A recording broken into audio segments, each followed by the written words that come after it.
Bienvenue, re-bienvenue et re-bonjour, je vais le dire au moins 10 fois aujourd'hui parce qu'on a vraiment beaucoup d'artistes ici sur ce podcast dédié au Festival de la BD de Trinité organisé par la Casa Bulle et la mairie de Trinité. Alors là, maintenant, c'est le moment où on reçoit l'homme que l'on nomme Baimoko. Baimoko, voilà. Baimoko, ouais. Je suis vraiment ravi de t'avoir ici. Merci. Alors, je suis avec Yuti. Enchanté, lecteur avide de tout ce qui est beau. Merci. Et toujours émerveillé par la façon dont beaucoup d'entre vous abordent différemment le format de la BD. Et voilà, je suis là pour te poser plein de questions. Pause. Donc en fait, voilà, tu nous présentes tes deux derniers livres qui parlent de la jeunesse en Afrique. Ouais, oui et non en même temps. C'est en Afrique, ça se passe en Afrique, mais moi j'ai jamais été en Afrique, donc je ne peux pas parler d'un truc que je n'ai pas vraiment vu de mes yeux.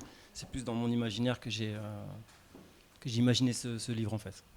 Donc c'est un livre sur ta projection. Ma projection, voilà. Exactement. À la base, ça devait s'appeler Mon Village, parce que c'est vraiment que moi j'ai grandi dans les communautés africaines depuis que je suis petit, et du coup c'était vraiment tout ce que j'ai vu de positif, de gai, de joyeux, de beau. Je l'ai mis dans cette BD-là. Que même les Africains, parfois, eux-mêmes ne réalisent pas ou oublient Ça, je sais pas. Mais en tout cas, moi, tout ce que j'ai vu, le partage, l'entraide, à des niveaux réels, en fait, dans ce que moi j'ai vécu, je l'ai remis dans un village, donc un peu dans un milieu un peu enchanté. Et voilà, quoi.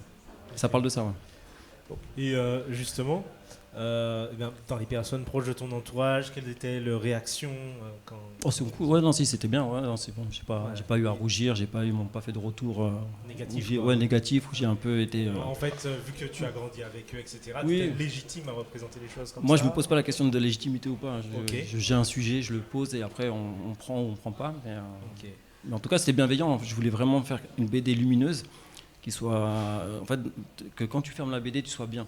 Ouais. J'avais fait une BD hip-hop à l'époque, qui était sous un autre nom et qui était vraiment, c'était un dealer de crack, donc rien à voir, plutôt sombre. Ah ouais. Et donc voilà. Là, tu t'es dit, j'ai fait un voilà. Il avait besoin de se mettre. Voilà. Et du coup, l'opposé, c'était dans un village et c'était justement dans mon imaginaire. C'est vraiment donc le lieu. Par exemple, je me dis, aujourd'hui, ça n'a pas été, hop, j'ouvre la BD, tac, ok, c'est le yin et le je navigue dedans, oui, j'ai mieux. L'idée, c'est vraiment la good vibe. Oui, là, voilà. Quand tu fermes ce bouquin-là, normalement, si mon contrat il est rempli, c'est que en fait, tu te sens bien. Okay. Tu te dis, ah putain, l'être humain, il est bon, il est bien. Il y a de l'espoir encore. Tu respires, tu es content. Donc en fait, voilà. c'est vrai que quand on voit la couverture, donc c'est un jeune qui est face à l'immensité parce qu'il est, il est sur une colline, une falaise, donc du coup, il prend une vraie bouffée d'air frais. Ouais, en vrai, c'est ce que sentiment. moi je vois et c'est ce que tu m'envoies. Ouais.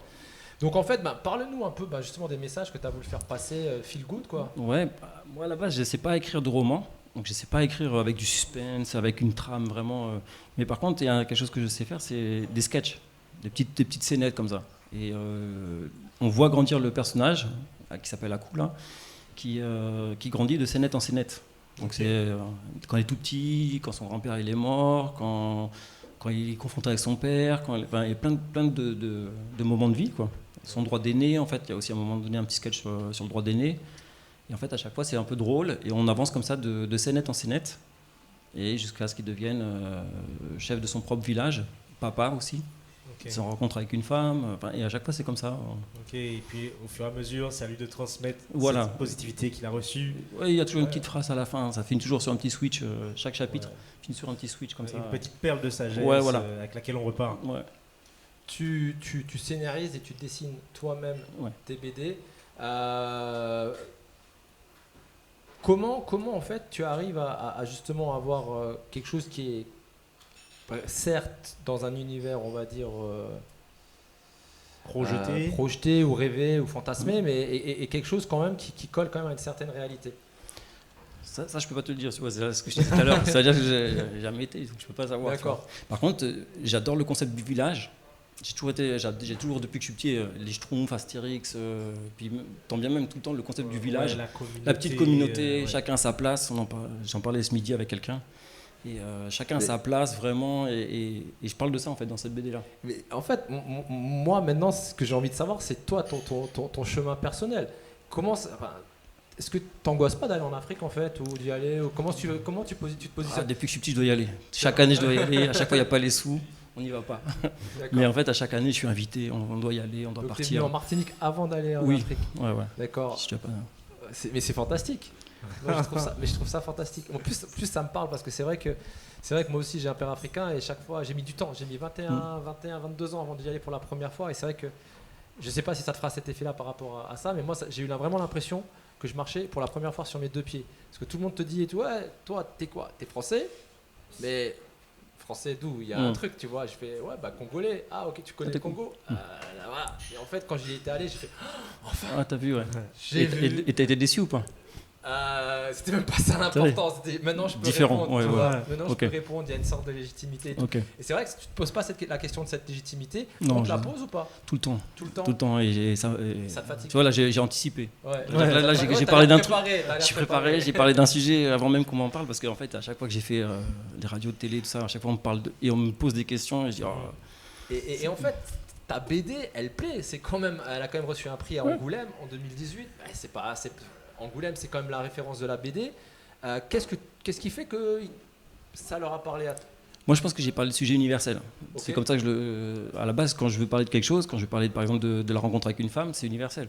Okay. Peu importe que ça se passe au Japon, en France ou en Afrique. Et donc, la forme, elle peut être un peu différente. Donc, le décor ou la façon de parler va être.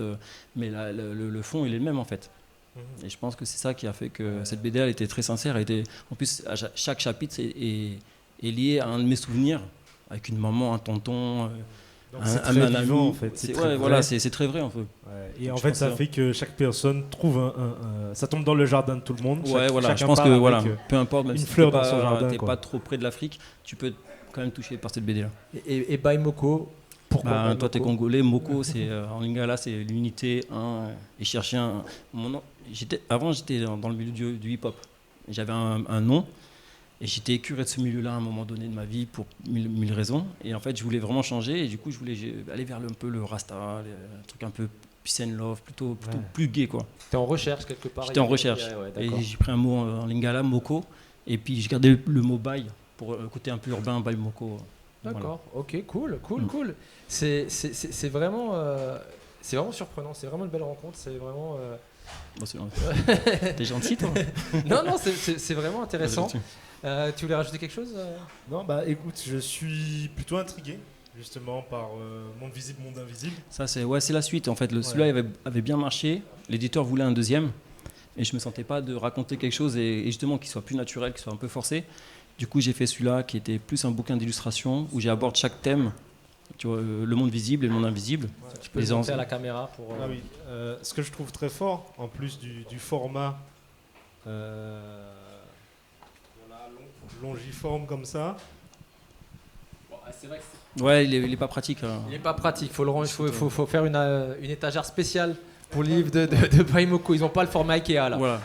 Justement, je veux pas être comme, tu vois, je voulais encore faire un truc où ça tord un peu. En fait, c'est que tu sais, à chaque fois avec les petites descriptions, quand je regarde les images, je me dis, mais en fait, est-ce que ça m'inviterait pas justement à me raconter moi-même l'histoire qui m'arrange avec ça? Et ça, je trouve ça très très fort. Très très fort. J'ai pris les thèmes que j'aurais pu aborder dans un tome 2.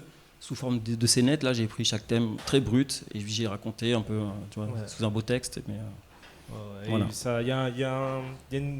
On a une possibilité en fait justement vraiment de s'approprier les thèmes à chaque fois. Et bravo, c'est la première fois que je vois une œuvre comme ça. Non, merci, ouais. Déjà si je suis original, c'est déjà gagné. Hein. Et c'est vrai que ça touche de quelqu'un qui se dit tiens, je vais mettre un pays imaginaire en Afrique. Ouais. Tu vois, genre. C'est mon imaginaire après. Alors que, en fait, il n'y a pas été. En fait, il n'y a pas été physiquement. Oui, voilà. En termes de valeur. Oui, voilà. Après, il y a tout partagé, ça. Après, etc. Quand même, il a grandi avec sa communauté, tu vois. Eh ben écoute, franchement, merci d'être là et à la Martinique et j'espère que tu vas kiffer ton séjour. J'espère aussi. Et voilà. On aura donc un tome 3 aux images de l'île. Allez. Le tome 3, il sera rond, je pense. Le prochain truc, c'est un western, ça n'a rien à voir. Rien à voir, ok. Et tu as déjà une date fin janvier, je vais essayer de l'auto-éditer. cette fois, sortir justement de tout ce qui est maison d'édition qui est un peu dur pour moi. Moi, je veux toujours faire des trucs un peu différents. Donc à chaque fois, je suis en confrontation avec eux. Et un western qui n'a plus rien à voir. C'est un indien un peu punk qui n'a rien à voir. Oh, ok. Qui veut s'affranchir justement de tout, qui n'est pas dans un clan, il veut être nulle part, il veut faire sa vie, il veut tracer sa vie. Ok. Bon, voilà quoi. Merci beaucoup en tout cas By Moko. Est-ce que tu vas changer de nom pour le western? Vu que je vais l'auto-éditer, je vais pas changer. Ouais, parce que je veux quand même récupérer un peu de sous. Profiter du mais travail j'aurais aimé. En vrai, si j'ai vraiment dans ma folie, j'aurais dû. Mais tu prends un nom indien et puis hop. Là, les temps sont durs. Il change de casquette. Le Covid, la crise, tout ça. Je dis non, on va garder le nom. En tout cas, on te remercie aussi pour ta franchise et ton honnêteté. C'est vraiment rafraîchissant. À bientôt. Merci. Ouais, à bientôt. Bon séjour. Porte-toi bien.